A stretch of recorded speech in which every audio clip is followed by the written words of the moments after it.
3, 2,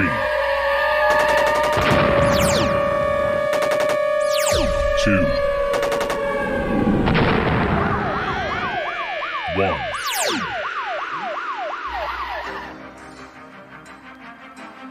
And now, you're tuned into the Navarro-Miller Report, featuring the hottest in news, entertainment, sports, and all those topics for the mainstream audience. The Navarro-Miller Report. Examine your reality. Hello, everyone, and welcome to the Navarro-Miller Report. I'm your host, Dave Navarro. And I'm Jeremy Miller. And Jeremy, hopefully you had a great 4th of July day. I was going to say weekend, but I mean, it was like a 3-day weekend, right? I mean, yeah, it was basically a 3-day weekend. It was nice. It was relaxed weekend. Unfortunately, actual 4th of July, there were a ton of morons for at least 5 hours lighting off aerial fireworks in our area. Okay. Wow. Aerials in the middle of a drought, in the middle of the worst fire conditions that we have had. I mean, it's not okay to be lighting off any of them, but these people are lighting off aerials. Yeah, that's kind of dangerous, especially one of those sparks hits the freaking that drives, so it just goes up into flames like that really quickly. So it was a nightmare. My dog was having quite a hard evening, as I'm sure most of them were, because it was nonstop for about 4.5 hours. It was actually, and I mean nonstop. Well, it was actually not too bad here where I live. I mean, it's funny because the one neighbor that always popped off like crazy fireworks, he moved away, and since he's been gone, no fireworks. Nice and quiet. It's been quiet over here. So, but I mean, I did hear a lot of crazy stories. I mean, I heard one in Nebraska, actually. This is on NBC News. They showed video footage of a family wrapping up a 4th of July barbecue. And one of the rockets, I guess, got out of control, went underneath the car where I guess they had a bunch of other fireworks stacked up underneath the car tank, by the way, and everything just exploded. All the kids, mothers, everybody just ran for cover, and that thing, you could see in the freaking camera, that thing just went off. And I believe the car probably exploded along with it because it was nothing but fire and flames from there. It was insane. It was a bad weekend overall for all of that. I believe LA County Fire responded to 27 different fires. Oh, there's our Viewer Inactive. This is our new sponsor, ladies and gentlemen. Viewer Inactive. Damn, sponsor doesn't know when to stop getting on here. We're supposed to tell you. But, I believe LA County, they said, responded to 27 different fires, over 73 in California alone. And we had multiple losses of life as well. We had a 11-year-old boy. I'm not sure where. It was somewhere in the country, but I only saw the blip really quick. But we had an 11-year-old boy who suffered a devastating injury from a firework that he did not survive. He's dead. And we had another moron who decided to set off a firework on top of their head and blew his head in. So that's the second one in about 6 years. And again, I absolutely feel bad for his family, but in my opinion, that is natural selection at its best. Someone like that does not need to be breeding. We need those genes out of the gene pool, and natural selection took care of it. Because I'm sorry, I've been hammered. I was a wild guy. I was never in my life was I ever jacked up enough to think that setting an explosive on top of my head and setting it off was a good idea. I mean, I did some pretty dumb things when I was young too. I remember the one thing, I think the only dumb thing I really did when I was drunk was I actually had like one of those bottle rockets in my hand on the 4th of July. And I'm just staring at it as the fuse is getting lower and lower. I'm like, I am supposed to probably not have this in my hand right now.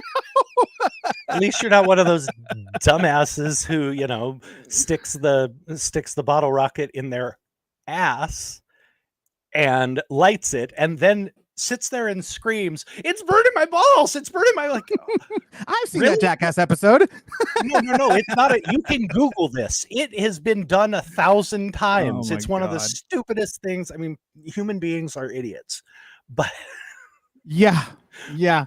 Well, I mean, don't know how else to say it. I mean, at the end of the day, you know, I mean, we have one of our viewers here, Cindy. Nice to have you on here.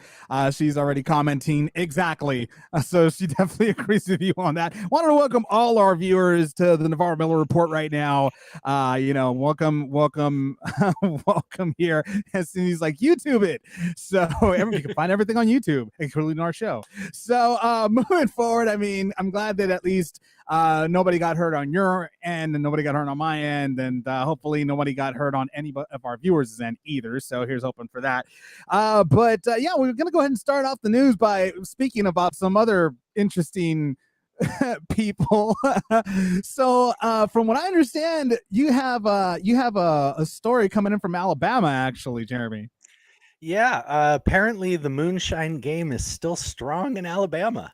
The sheriffs in Alabama in Bullitt County disabled a large still capable of producing almost $5,000 worth of moonshine a week.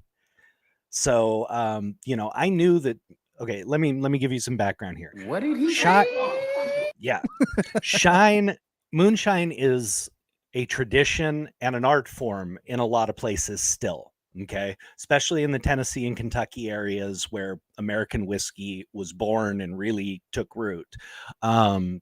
It's still, everybody has their family recipe, and I'm not joking. They really do. They still have their family's moonshine recipe. They know how to make apple pie moonshine and this and that and the other thing. But they don't do it for commercial purposes. They produce it at home in safe and sanitary conditions. The reason, I mean, beyond just money and being able to tax it, the reason moonshining was made illegal is because of the dangers associated with it. The conditions that the mash and the stills and all the process is done in, it's generally done outside because they're trying to hide it. It's generally done in the woods somewhere.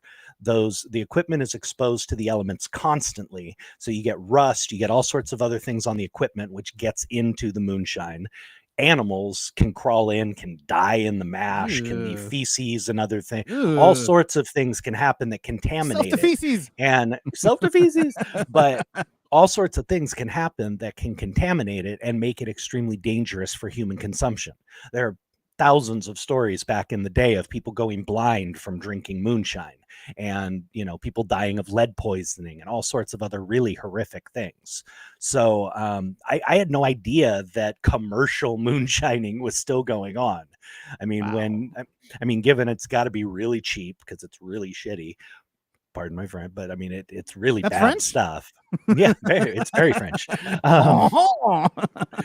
But it's, you know, it's incredibly bad product, so it's probably extremely cheap. But when everybody has access essentially to liquor stores and everything else, you know, is it worth the risk, you know, to your health and your life? I honestly thought it might have been because of how strong it was, because I remember I tried moonshine for the first time at a friend's wedding, and the next day my throat was like burned, like I couldn't.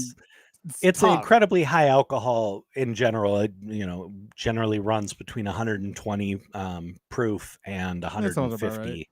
120 to about 150 proof.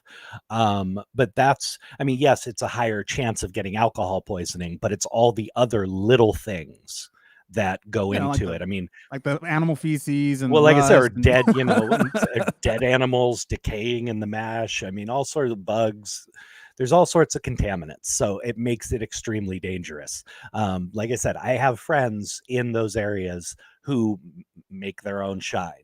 But again, it's done in safer, smaller conditions, and it's not being marketed, you know, to other people. It's not being sold commercially. So we got to talk to your friends, Jeremy.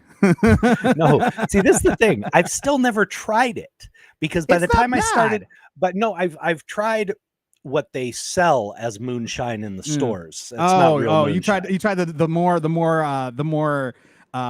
commercialized moonshine. Yeah. I mean, it was still like 115 proof and whatever. I've tried that stuff years and years ago, but I didn't start getting offered real homemade moonshine when I went to those areas until after I had stopped drinking. So I've always had to turn it down. Oh man. Now I know that one of our former guests that was on the show here, Billy Tiller from California Distilleries, he actually does sell moonshine from his distilleries. He actually makes peach. He makes the apple. We talked about this on the show, so I tasted his moonshine, which is freaking delicious. I was like drinking and I was like, oh, this is really, I was like, give me the whole bottle. Like it was like freaking punch. Well, as you've said, I mean, his stuff's already really, really good. But when you're talking about the flavors they can introduce to moonshine and stuff, but even Billy's, as good as it is, because it's a commercial product, is still not a true moonshine. True. All of the commercial products are not true moonshine. They're made in the moonshine style and things like that, but that's what makes them safe. It's the one that you get from the Dukes brothers, from the Dukes boys. Oh yeah. We were doing an autograph signing in Tennessee, and on day one, all these people came in and they're getting their autographs and stuff, and they're saying hi, and we're all taking pictures, and we're having a great time. And I swear to you, at least 15 of them said, we'll be back tomorrow with some shine for you guys. And I'm not kidding you. These guys showed up with like hand carts. Oh my God. Of boxes of their homemade moonshine to pass out to all the celebrities and stuff at the autograph show. Oh my! I mean, God. it's like I said, it's a tradition in certain areas. It's been passed down for generations. So there is something to it as, like I said, an art form, as kind of like a home craft type thing. But again, it's still technically illegal, even doing it at home and for yourself. Any distilling of alcohol on your own is still considered illegal. Just like setting off a firecracker in your ass is still illegal. It's stupid, but it's still illegal. Well, right on for that. I mean, God bless them in Alabama for continuing to do this. In entertainment news, we have a very, sad news, and that was that legendary actor James Caan passed away yesterday at the age of 82. Some of you may know him from The Godfather. He played Sonny Corleone in The Godfather. He reprised briefly Sonny again in Godfather Part 2. That pretty much that's one of the movies that really launched his career. His actual first starring role was in Brian's Song. That was his first actual role that he had, and then after that was Godfather. Of course, his family went ahead and shared the news on Twitter, saying, quote, "It is with great sadness that we inform you of the passing of Jimmy on the evening of July 6th. The family appreciates the outpouring of love and heartfelt condolences and asks that you continue to respect their privacy during this difficult time." Very unfortunate. James Caan was a legend. I've seen him in so many things. I mean, one of my favorite shows that I watched on NBC for the longest time was Las Vegas.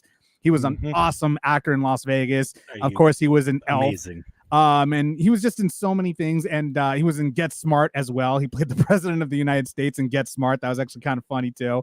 But yeah, I think he will definitely be missed. Incredible actor. I mean, you have his son his son that's currently doing a lot of acting. Didn't you? I remember that you bumped into his son once. We'll leave that alone. Well, alrighty then. We're here to talk about his father and honoring his dad and a legendary actor. I don't want to talk about any of that other stuff. But I mean, other than that, it was great sadness that Jimmy Caan passed away, and it just so happened right before we started the show, we just got word as well that the Sopranos star Tony Sirico has just passed away as well at the age of 79. So many actors, Jeremy, so many incredible legendary actors are passing away. This is just not a good week. It's time, man. I mean, I'm sorry. We're not losing people in their prime here. True. Okay. These are actors that have meant a lot to us because they've been here so long. True. I mean, given Tony didn't get his start until much later. He actually is another one who he played Paulie Walnuts in Sopranos, but he was another actor very similar to Chaz Palminteri who was mobbed up when he was young. He was not an actual member, but he worked and was kind of an associate of the local mob boss in his town. And he did stick-ups, and he was the real thing, and kind of thankfully got put on a better path when he was younger. So Tony Sirico was the real deal. It's why he was so believable. I mean, he grew up around those guys, and he'll be missed as well. He played Paulie Walnuts is a iconic mob character. And again, to lose James Caan and him so close together, these are two, Jimmy Caan's career spans so much more than Godfather. But that iconic film and that character, Sonny Corleone, he will always be associated with. I mean, no matter what else he did, he would always be remembered for that iconic character. So to lose two legends of the mafia film and mafia entertainment, on the same day, basically, is a big one as well. But again, 82 years old, the man led an incredible life. He worked on so many amazing projects, as you said. I've loved practically everything Jimmy Caan ever touched. There goes our sponsor again. See, I told you, our sponsor just loves us. But 82 years old, it's not like we're losing him, at 45 in the middle of his career when we'd be wondering, oh, what else could he have done? He lived a great life and, contributed a lot of enjoyment to a lot of our lives. What's sad is that another little tidbit of weird, crazy information is the fact of the matter that it is said that people in, actually we got somebody on our chat saying, Derek's actually saying, I will always remember him as Brian Piccolo. So There you go. What's sad is that many, there's actually a TikTok not so long ago that I watched that brought a lot of stuff into perspective, saying that 50 is no longer middle age.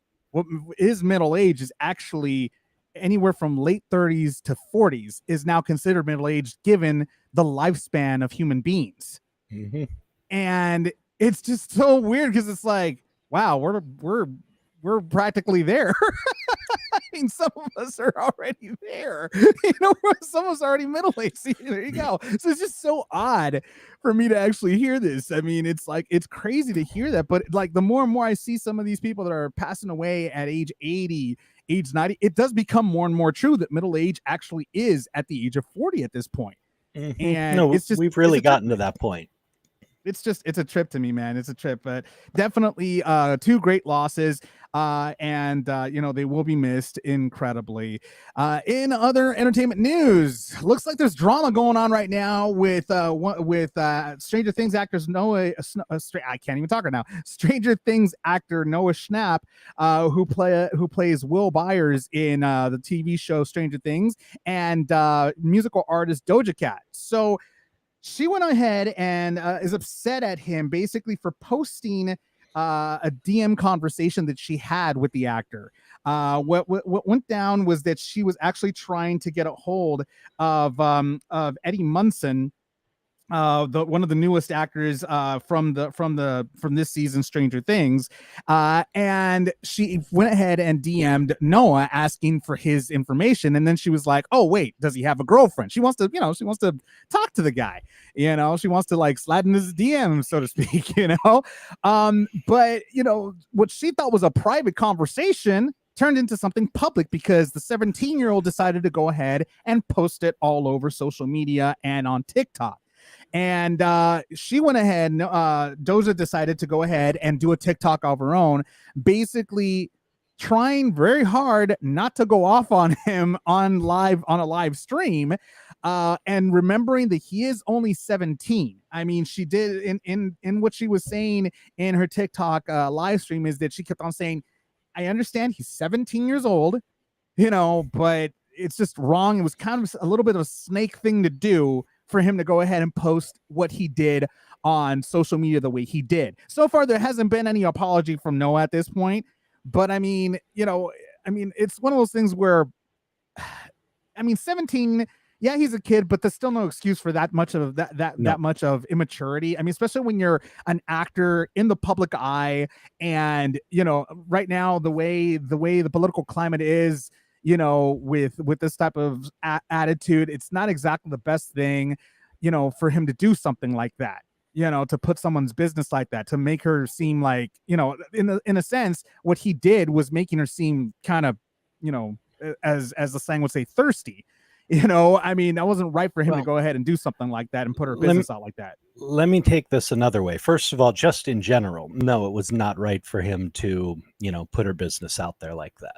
But he broke a very big unwritten rule of the entertainment industry.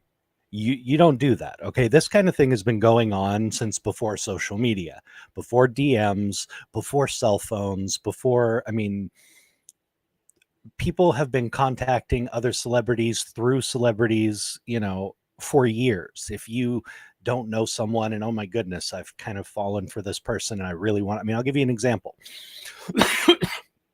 Alan Thicke, who played my dad on Growing Pains, was a big tennis fan and loved playing the charity tennis tournaments and stuff like that. And he got an opportunity to play a charity tennis match with Jennifer Capriati and John McEnroe. I was the exact same age as Jennifer Capriati when she broke into pro tennis at 14 years old, and I was smitten. Okay, smitten. 14-year-old girl playing the sport I loved. I was head over heels for her. So I did exactly that. I found out Alan was going to be doing this, and there were no DMs, there was no texting, there was no nothing. So I, grabbed Alan aside, before the weekend, and I said, hey, please, tell her I said hi and, pass her my number or whatever and let her know if she'd be interested in talking. I'd really like to get to know her. That's been happening in this industry for years. And given it's happened in nefarious ways at times, but for the most part, it's been on the up and up. You've heard about these stories and this person introduced that person. This has been going on for years. Okay. I didn't have any way to expose anyone because there was no social media or anything, but we had interviews constantly with Teen Beat, with magazines, with People Magazine, with Inquirer, with all this different stuff. You never put someone else's business out there like that. Very true. Okay. Alyssa Milano was trying to, at one point back in the day, and I don't say this in a derogatory way, hook up with Kirk, who played my older brother on the show. They were around the same age. They were the two hottest, guy and girl on TV at the time. And she had taken an interest in Kirk, although she didn't know him. So she went through some of her friends to try and get a hold of him and so on and so forth. Well, this has been going on. Real quick, let me cut you off right there. Let's, for example, give, Candace Cameron. That's how she met her husband, was through Dave Coulier, because Dave Coulier and her husband both played hockey together. Yep. So exactly. That's another great example of some people just, trying to like link up, maybe make some sort of a connection, because they don't. And in this particular case, Doja knew that Noah worked with Eddie, and they were like, hey, you work with him? I don't see his social media otherwise, because he asked, why don't you slide into his DMs? And she's like, because I can't find him anywhere. And that's when Noah sent her his direct Instagram so she could go ahead and contact him directly. But that should have been the end of it at that point. But no, this kid decided to go ahead and go further than that. That's what I mean. I want to chalk it up to immaturity, but at the same time, all of my friends were his age or younger when we were doing the same stuff, and we all knew better than to do something like this. It's an unwritten rule, and you just don't do it. He's violated a trust with other actors and celebrities, and it's going to be hard to earn that trust back with them. This is a tight-knit community who knows what other people are up to. So if you're stabbing people in the back like that, believe me, it's going to get around. And you're going to be known for that type of person, to the point that no one's going to want to go ahead and trust you to talk to anybody at that point. I'm surprised his publicist hasn't gotten into him like on that, and said, hey, you got to apologize. You got to do something. There's damage control to be done right now because you're looking really bad. It's a really big faux pas in the industry. Regardless of what age you are, it's still something that should not be done. So we'll see if the story progresses from there. So far, again, there hasn't been an apology issued by Noah yet to Doja Cat. So we'll go ahead and see if he decides to apologize for what he did. In other entertainment news, actually, let me go ahead real quick before I move on to the next entertainment news. We have our chat right here. Annette goes back to talking about the whole middle age thing. She says, "I'm 51. I consider myself middle age." Okay. Annette says, Annette's asking you, Jeremy, what does Jeremy think about Kate Bush and Metallica songs making a comeback, seeing as both Kate Bush's song and Metallica's songs are being played on Stranger Things on Netflix currently, and they've really actually popped up right now, because of the hit TV show. I really love that kind of thing. Anytime somebody does a throwback and brings musicians or artists that we all loved back in the day back to the forefront and reintroduces them to a new generation, I always find that really, really cool. I haven't seen this season of Stranger Things yet, so I don't know how they used it. Oh, they did a great. Oh no, I can't wait to see it, believe me. But I've always loved that. I think getting that little bump and getting introduction to other people. I mean, look at Quentin Tarantino. Tarantino, with every one of his films, his soundtracks become legendary, and yet they're almost all B-sides, and they're from the early 70s, things people have never heard, and all of a sudden these artists blow up. So I love seeing that. I really do, because anytime a new generation gets introduced to great artists from before, it's a good thing. It expands their horizons and shows them, that art and music and movies didn't start when they were born. Well, here's the thing, and I'm gonna just spoil this much for you. The Metallica song that she's talking about is Puppet Master. Mm-hmm. And the reason why she brings that up is because I believe this is another reason why Doja Cat was attracted to the actor Eddie Munson for this, because his character in one of the episodes of Stranger Things plays the guitar and plays it perfectly in that episode. So freaking good that people were like, is that really you doing that solo with the guitar? And he's like, yeah, that's actually me, because I've been playing the guitar since I was a kid, and I love Metallica, I love all these bands, so yeah, that's me actually doing it. He did an incredible job job in that scene. So that's one and then of course Kate Bush's song was in another episode of another scene that just like it's all over TikTok right now, that song. So yeah, I mean, it's really cool that Stranger Things brought back. I mean, Stranger Things does take place in the 80s, so it makes sense that a lot of these songs are 80s built for this show. Of course. So I mean, it's really cool. You gotta watch the season. You freaking I'm going to watch the season. Watch the season. Anyways, I gotta push them to do this stuff. Anyways, in other entertainment news, another Stranger Things actor actually comes out and talks about the dangers of method acting. Actor James Harbour, who actually he plays Jim Hopper in the TV show Stranger Things. He actually in an interview talks about how, because the thing is, his character was overweight in the first couple of seasons, and in this season he goes from season, I guess the first half of season 4, season 4, I believe, the first half of being kind of thick to the second half going really skinny, because his character is imprisoned. So as a prisoner, you're not eating much, you're eating what they're giving you, and he's stuck in a Russian prison. So he lost a lot of weight. And he lost a lot of weight for this season, because that was the role that he had to take. He did, and he said, and he actually made a comment in another interview saying, "I'm never doing that again." I saw that comment. That was really hard work to do. So in this particular interview, he was actually speaking to GQ magazine, and he goes ahead and says, "Quote: When I was younger, it's so embarrassing, but I remember playing that famous Scottish king and being like, I'm gonna kill a cat or something. I'm going to go murder something to know what it feels like to murder. I didn't actually do it, obviously. Not only is that stuff silly, it's dangerous, and it actually doesn't produce good work."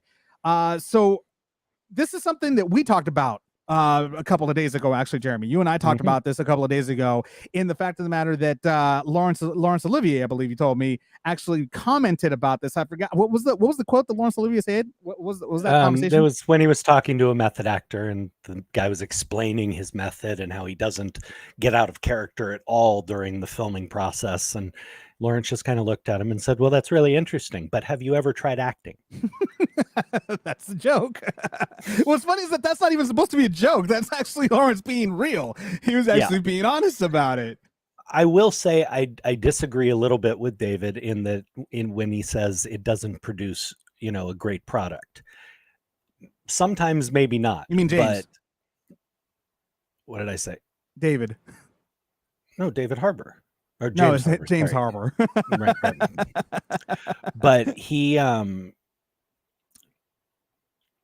I disagree with that because we've seen many incredible performances that were brought forward by method acting.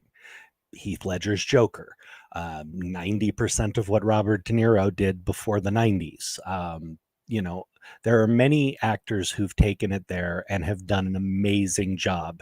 And quite possibly we would never have gotten that real of a performance if they hadn't done it and gone as far as they did with the method acting. So I do disagree with him there, but I agree with everything else he said. It is incredibly dangerous. We talked about this. Putting yourself in such a dark headspace for certain roles, really tapping into the darkness in ourselves and in our character and in other things like that to achieve a role is extremely dangerous. People sometimes don't come back for that. We have seen it. So I would agree with James completely on that, in that it's not healthy. Yes, it might produce great art occasionally, but it's an extremely dangerous and unhealthy thing to do. I agree. I mean, look at Jim Carrey. I mean, when he did Man on the Moon, we've all said it, and he's even said it. He never fully came back from that role. I mean, he's never been quite the same after playing, Andy Kaufman. So it's just, and again, Heath Ledger being one of the extreme examples. It's a very dangerous thing. Yes, I do believe it can produce great art, but what are you sacrificing? True. I mean, it's crazy because a lot of those actors, I believe some of those actors just believe that they want to go ahead and put out such a great product and get a statue so badly that they'll do whatever it takes to get that little statue and bring out that product, and that sometimes is not the end result. Sometimes it's too much to the point that the audience is even the audience is like, that's too much. No, it can happen. And I'll tell you, I'm sure somewhat that can be motivation for some people.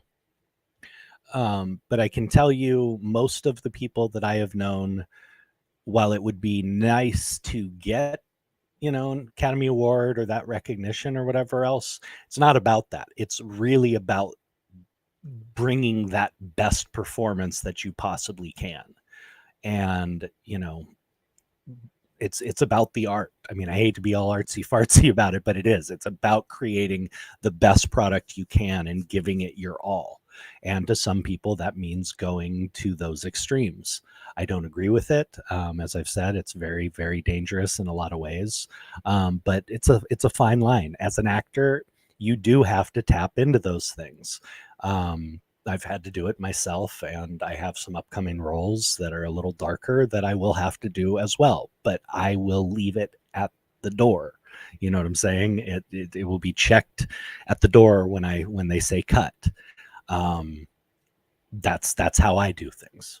No, it's true. And we have one of our viewers, Ryan, is saying it's mind-blowing how much it takes to play those roles and how deep they have to go.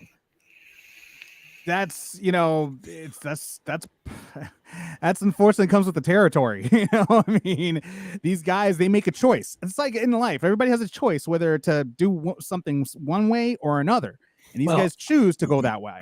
I'll throw this out there. I'll compare it, although it is a little bit different because it is to a degree cheating, but I'll throw steroids in there. Football, sports, whatever. These are people. Do you really think people don't know by this day and age what steroids do to you? They do. And they're still making the choice because to them, nothing's more important than being the best they can. And this is going to get them there. You know what I'm saying? Yep. So it's a choice, as everything in life. I've always said this. I said it last week. I'll say it again. You can do anything you want in this life. Anything. Are you willing to pay the consequences? I mean, I can take it to the most extreme example. You can go out and choose to kill someone. You can choose to do anything in this life. You can choose to put are you willing to pay the consequences? You can choose to put a firecracker up your ass.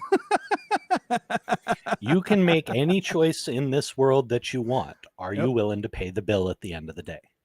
You can choose to be a co-host of this show with this guy. and I'm willing, and still putting unfortunately, up with this. I'm willing What to a pay bad the price decision right on now. my part. What a bad decision on my part. You, what are you talking about?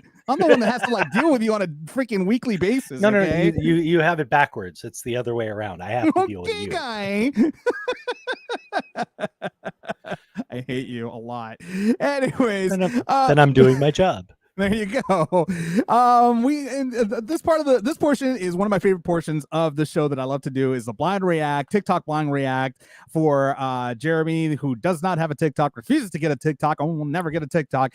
Folks, petition that he gets a TikTok.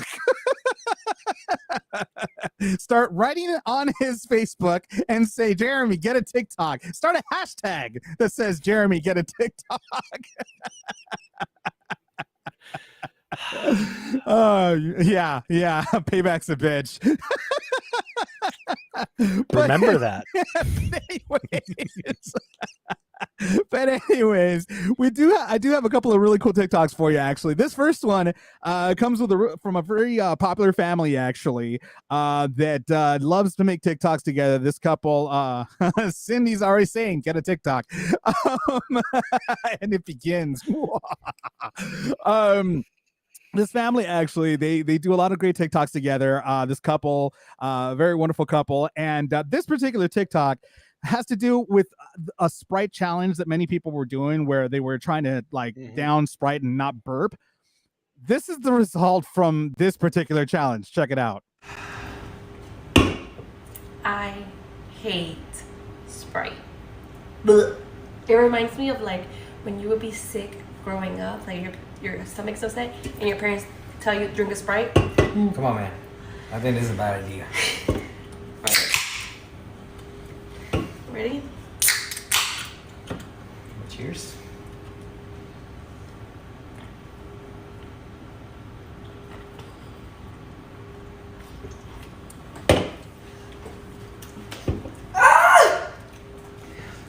No! Drink. My ear! I can't.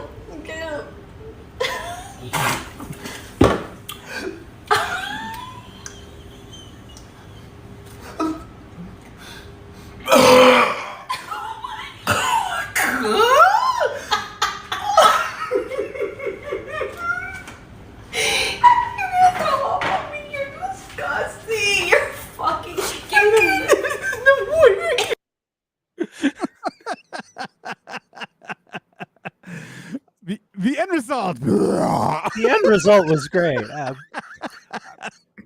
mean, I'm not great at chugging anything, but I've never had that much trouble chugging a soda. No, but the thing is that when you chug it, you have to keep, because when you drink Sprite, you actually drink it, you're already starting to burp, because that it's got a lot of carbonation in it that you have to burp. They were holding it in, which was what the challenge was, is to hold in the burp. I understand that, but literally he couldn't even get the first sips down. He's like, oh my God, I've never seen anybody have that much trouble drinking a soda. Well, there you go. Cindy is saying yucky Sprite. And then we got Annette saying, I like Sprite. It's refreshing when it's cold. So there you go on that one. This other TikTok video actually has to do. This actually was another one that that I thought you might actually find pretty interesting. It has to do with kids and you being a father. I can't. You gotta just watch this. Some people take things way too literally. Hey babe, the kids won't eat these brown bananas. Throw them out. Why? Because mommy doesn't love you. What the fuck?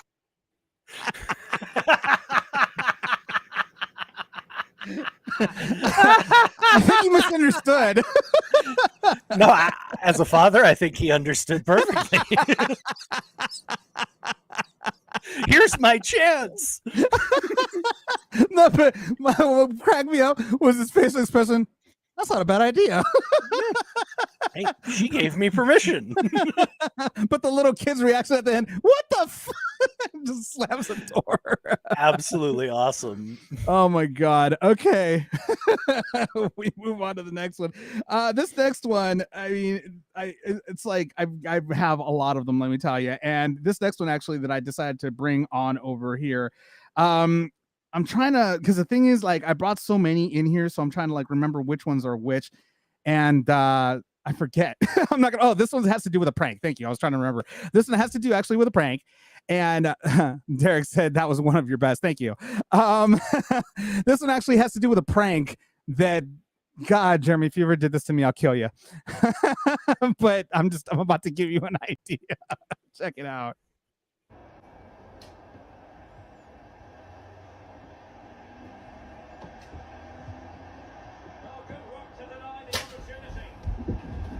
You fucking... Oh, fuck my...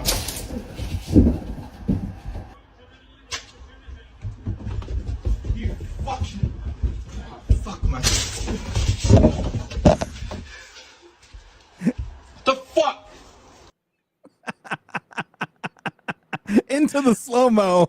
That's old school. That's old school. That's nothing new.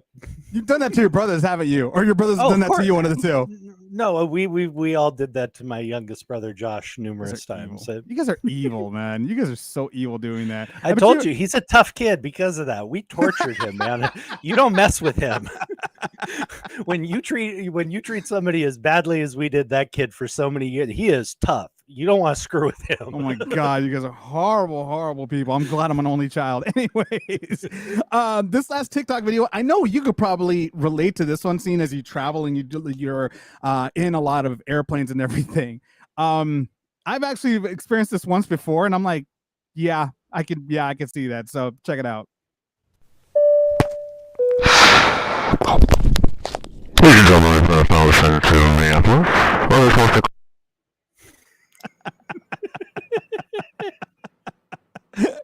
Tell me who has not experienced that before. They sound like they're damn near swallowing the microphone when they're talking. It was much more like that in the old days. It's not quite that bad anymore. And maybe that's just the amount of travel I do. I've learned to speak muffled pilot. I don't know, but I think that was much more of an issue back in the day. But the funny thing is, that's dead on. I don't know how she did it. You couldn't recreate that sound better than she just did. Well, actually, she actually like copied the sound. It was a trend everybody was doing, but I think she did it best with putting the whole microphone in there. Like, that was perfect. Well, those are TikTok blind reacts for Jeremy, and I love getting his reaction every single time because get a TikTok. Hashtag Jeremy get a TikTok. Anyways, moving on to some sports. WWE owner Vince McMahon is in deeper hot water than we actually thought. Turns out, I mean, as we all know, he had to step down from his duties as CEO because of the board actually found out that he had to pay a former, I believe, paralegal or a staff member off. Sorry, Cindy just went ahead and said, I think it's time for Jeremy to get a TikTok. Anyways, hashtag Jeremy get a TikTok. Anyways, so he's gonna love that. Anyways, so basically what happened was that Vince McMahon has allegedly paid off a former staff of his to go ahead for an affair that he had with this woman. But it turns out that the investigation went in deeper, and it turns out that he actually paid $12 million in hush money to 4 different women. And not only that, one of them was a former wrestler. Was a former wrestler of his. That's one of the reasons when she ended the affair, he didn't renew her contract, so she went ahead and got a lawyer, and the lawyer went up to him, and basically Vince paid some hush money to keep her mouth shut, and that's what happened so far from the investigation. Now, as we all know, he stepped down after these allegations came to light. He stepped down as CEO, and right now his daughter is acting CEO of the WWE. But we all know right now the WWE is already tanking badly as it is. It's suffering as far as getting crowds to come and watch or watch it, go to arenas. I mean, the shows on TV, the ratings have gone down. It's been really bad for WWE for a few years now. This is just making it worse and worse. And it just seems to me that right now the WWE is on a downward spiral, and it's getting worse.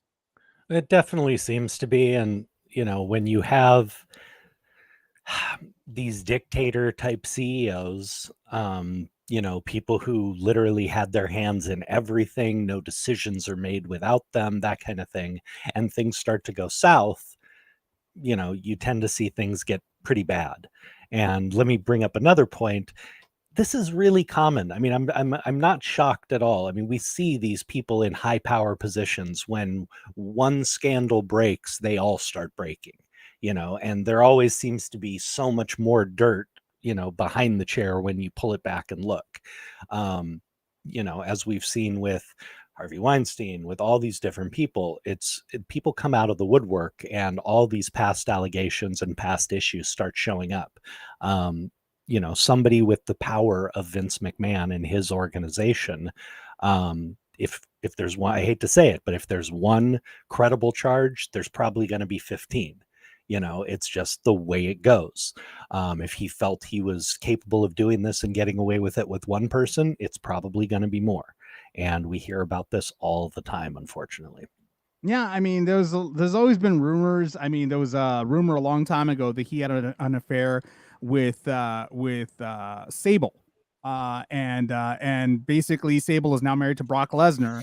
But there was a rumor. There was a rumor that he actually had an affair with Sable, and also there's always rumors. We don't know if this is true or not, but there was that rumor. I mean, but it stands to reason, because I mean, Brock basically does what he wants when he wants in WWE, and Vince really doesn't have much to say about it. Could it be because maybe Vince is guilty of, having an affair with Sable, and that was part of, like the hush? It's like, there's a lot of possibilities, and I'll bring this up again. We don't know, but it's been mentioned as well that there are past sexual abuse allegations against him as well.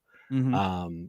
So it's, again, we're going to find out more will be revealed as this is going on, but it's not looking good for him and the organization at the moment. Not good at all. And the other sad part about this is that Stephanie McMahon, she stepped down from her position, actually, as I forgot what position she had in the WWE exactly, but she stepped down out of a very prominent position to focus on her family, to focus on her husband, Triple H, Paul Levesque, because Paul Levesque has retired from wrestling due to a heart condition that he underwent surgery for a few months ago.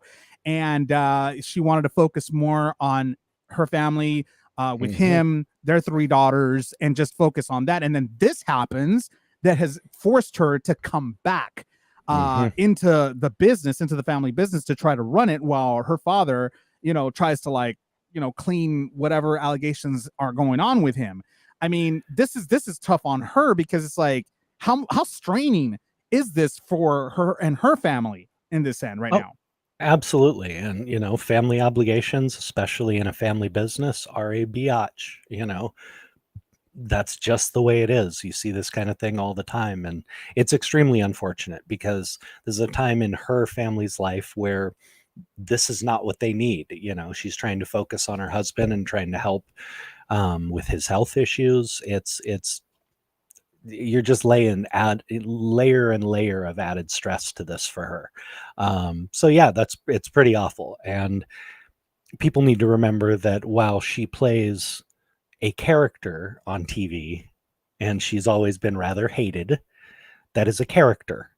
That's not really who she is. This is a human being we're talking about here, who's dealing with some pretty heavy stuff. Is she oblivious to who her father is and what he may have done? Probably not. I mean, she's been around this business and this corporation her entire life. She's been raised in it. So I'd have to say she wasn't blind. I would guess. There was even some rumors as well, saying that her mother, Linda, and Vince have not been together in a while. They've actually led separate lives, and they've lived separately, but they've kept it private, because obviously the WWE is a family, like G-rated, show now ever since the Attitude Era, has was gone and everything. So they're trying to be all kid friendly and everything. So they're trying to like create this facade of family togetherness when in actuality, Stephanie and Triple H are the only family that has stayed together and they're known about it. But of course, Stephanie and Triple H's, the way they hooked up was also checkered as well, seeing as Triple H cheated on China with Stephanie years ago, and that led to China's dismissal as well from the WWE, slowly but surely. So it's just so much drama happened in this entire, in this organization. It's not even funny. Well, it's been going on for years. I mean, this is, I guess, anytime you have entertainment mixing with sports and the amount of ego in this sport and that kind of thing. I mean, you can go back to the days of Andre the Giant, Hulk Hogan, and you can go even further back than that to hear the crazy dramas going on. And, this guy tried to kill this one backstage because he slept with his wife. And this has been going on forever in wrestling. Really true.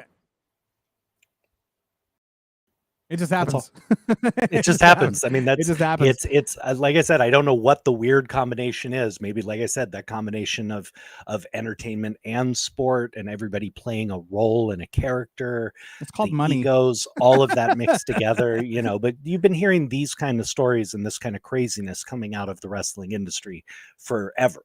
Well, many of these entertainers and many of these wrestlers are larger than life humans. And because they're larger than life humans, they've been made to be larger than life humans when they're just humans.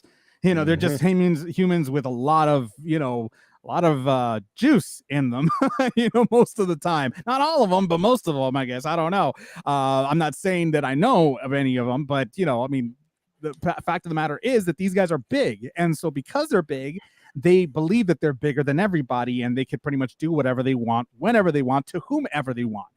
Obviously, times have changed over the years. Now that's no longer the case where you can just get away with whatever you want to do. We've seen that with most. I mean, given there's the celebrity aspect of it, the entitled aspect of it, the sports aspect of it, all that kind of thing. But you've seen it in football dating back 80 years, in all the sports where you have the big guys, the imposing, dominating, intimidating people. There can be an attitude of, who's going to mess with me? I can do what I want kind of a thing. And you've seen it in all sports for many, many years. Very true. Very true. We got Cindy saying that her brother isn't no angel. She's talking about Shane McMahon. I mean, and yeah, of course, none of them are innocent of anything, really. I mean, like there was other rumors as well that Shane wanted to hook up with Stacy Keibler. And, that's the reason why they brought her to the WWE from WCW, because he wanted to hook up with Stacy Keibler, even though Shane's been married this entire time. There was rumors that's something that was a rumor as well, that's why they brought her over. I mean, there's just so many different rumors out there. Nobody knows which one's true, which one's not, but at the end of the day, when you have that much money and that much fame and that much, muscle and everything else, you tend to think that you can go ahead and do whatever you want, and money will go ahead and cover everything. Money will go ahead and shut everything up. What they don't understand is that nothing stays a secret, especially nowadays. Secrets will come out, and they will come out to the light, and they will not be pretty when they finally are out, and because it'll affect not just your business, but it'll affect your personal life as well, and the way people look at you from that point on. That's the biggest problem right now. And Cindy says, and this is why I don't watch wrestling. That's why I gave up on it a long time ago. I stopped watching it years ago myself. I mean, my buddy and I, he calls me up every so often and he's like, so have you watched wrestling? I'm like, nope. He's like, what? I just don't find it interesting anymore. The storylines were fun. I loved watching the storylines. I loved watching the drama. It's like a male soap opera that we all enjoyed watching, but it's gotten too stupid that I can't watch it. I can't put myself to watch. I tried watching this year's WrestleMania simply because I wanted to see if they've changed anything. Stone Cold Steve Austin came back, which I wanted to see how he came back. And yeah, that was entertaining to watch. You know, it was entertaining to watch Stone Cold come back and stun Vince, even though Vince McMahon took the worst stunner I've ever seen in my life. Ironically enough, nobody can flop, but the boss can always flop a freaking wrestling move every single time. And he did the worst flop I've ever seen him do for a stunner. Then again, the guy's like in his 70s. So, you know, you have to be very careful on how you like do certain maneuvers. Not everybody could be Ric Flair and wrestle at the age of 75, 76 for another match. Not many people could do that, but I mean, it is what it is. So, you know, again, we'll go ahead and keep watching to see what happens. In other sports news, Jake Paul still wants to fight Tommy Fury. Now, here's the thing. So we know that the Tommy Fury fight was going to happen, but unfortunately, because authorities found out that Tommy Fury has links to organized crime, they decided not to allow him to enter the U.S. And because of that fight is no longer going to happen. However, Jake Paul still wants to fight Tommy Fury. And according to Jake, he says that he's actually tried to get a hold of Fury's camp and tell him that they have friends in the Justice Department that could give him a temporary visa just to come and fight him. But you know, Fury has gone into hiding allegedly and is ducking and dodging him, according to what Paul is saying. I mean, of course, that's what Paul's going to say. Of course, why am I going to believe anything that comes out of that guy's mouth? Here's the deal. Tommy Fury actually showed up to the airport for the fight. Okay, he had been in training. He actually showed up to the airport for the flight and was barred from entering the country. So, personally speaking, unless I have a guarantee that I'm going to be allowed in, I'm not going to go through all that hassle again. You know, there's no way I'm going to get my life all in order, get everything set up, and then I'm going to fly freaking 10 hours to be told go home. You know, I'm not doing that twice. So again, I don't know what's really going on. None of us do, but I certainly don't take Jake Paul's word for it. That's very true. And we got, I mean, we have no, that was Logan, Cindy. Cindy's asking, wasn't Jake going into wrestling? No, that's actually his brother Logan that signed with the WWE actually a couple of weeks ago. So Logan Paul's actually entering the WWE as a professional wrestler. So yeah, those Logan boys, or those Paul boys, let me tell you. Anyways, I mean, right now, I would love to see that fight, because for the first time, that would actually be a fight that would be worth watching. And I think that would be the fight that would prove once and for all whether or not Jake is actually worthy of being, you know, in boxing, or if he's just making it seem like it's a joke. And choosing fighters that are nobodies, or that are retired, or that are old, or anything like that. This would be the proof. You know damn well that Tommy Fury would not be throwing this fight or coming in to take it soft like it has been rumored that all of Jake Paul's other opponents have. He's not going to sign a contract that says he can't go for the knockout, which was also rumored, you know, for Jake Paul's other people. It'll be a real fight. I mean, I've told you this before. The Furies come from fighters. Okay. Their grandfather was the bare knuckle boxing champion of the Travelers in Ireland, which basically meant he is about the baddest human being on the planet. Okay.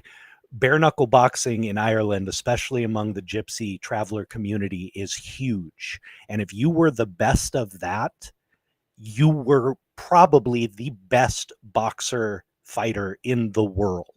I mean, these guys were the toughest SOBs you've ever met. So I guarantee you, Tommy Fury would not be coming in to take it easy. This would be a real test for Jake Paul. And it would, like you said, tell us once and for all whether he's got anything or not. Because there's no way Tommy Fury would come into this without, you know, being serious about it. Very, very true. I guess we're just going to go ahead and have to wait to see if that fight happens. But I can guarantee you this. I'll be watching it. We'll definitely be watching that fight for sure.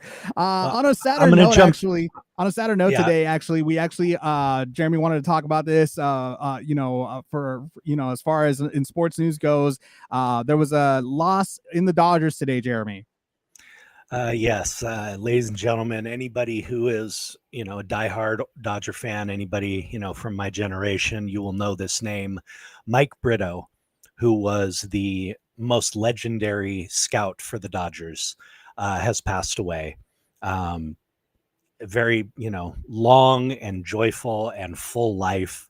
But this is a man who impacted baseball beyond the Dodgers organization more than just about anybody else. He was the conduit between the Latin American baseball players and the United States. This man discovered Fernando Valenzuela. This man discovered Julio Arias, who is one of our current star pitchers, Yasiel Puig, Ishmael Valdez, who was a star pitcher and an all-star and all this back in the 90s and early 2000s for the Dodgers. Multiple Hall of Famers. This guy brought them all over. In one of his last trips before he had retired from actually traveling as a scout, he found Yasiel Puig, Julio Urias, who is our current star pitcher, and also another outfielder who I believe got traded and is starring in the outfield for another team. 3 stars, all of them all-stars, and a couple with Hall of Fame potential. In one trip, he came home with all of them. The man had an eye for talent like almost nobody in the game, and he was a part of that Dodger legacy of inclusion, that started with Jackie Robinson and has just been continued through all these years. Latin American players did not have a regular conduit into, the major leagues. They were more of a rarity.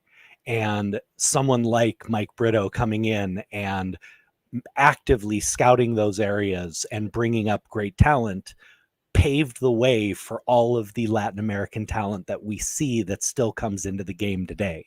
So, this guy was an absolute legend. And even as a kid, he's a scout. Who the heck knows the scouts for your team? We all knew his name. Sure. You all knew who Mike Brito was if you were a Dodger fan.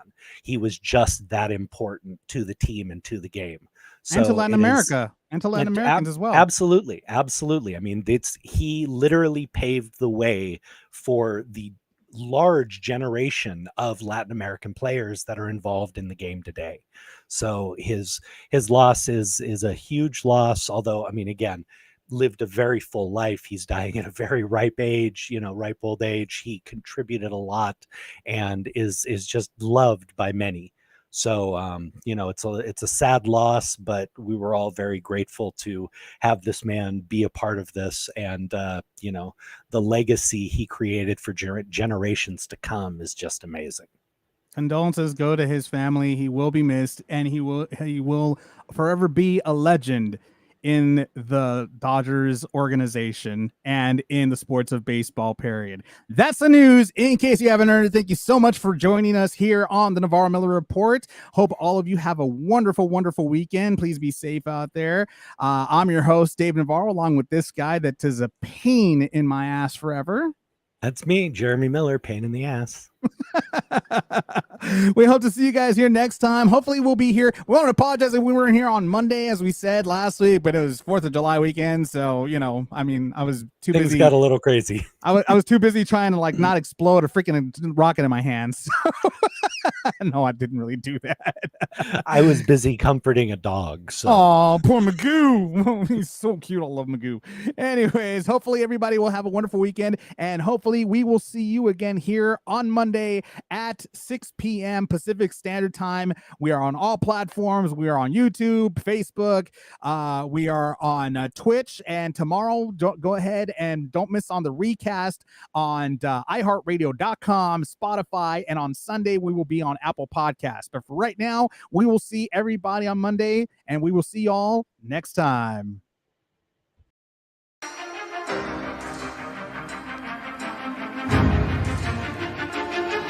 You have been listening to the Navarro-Miller Report.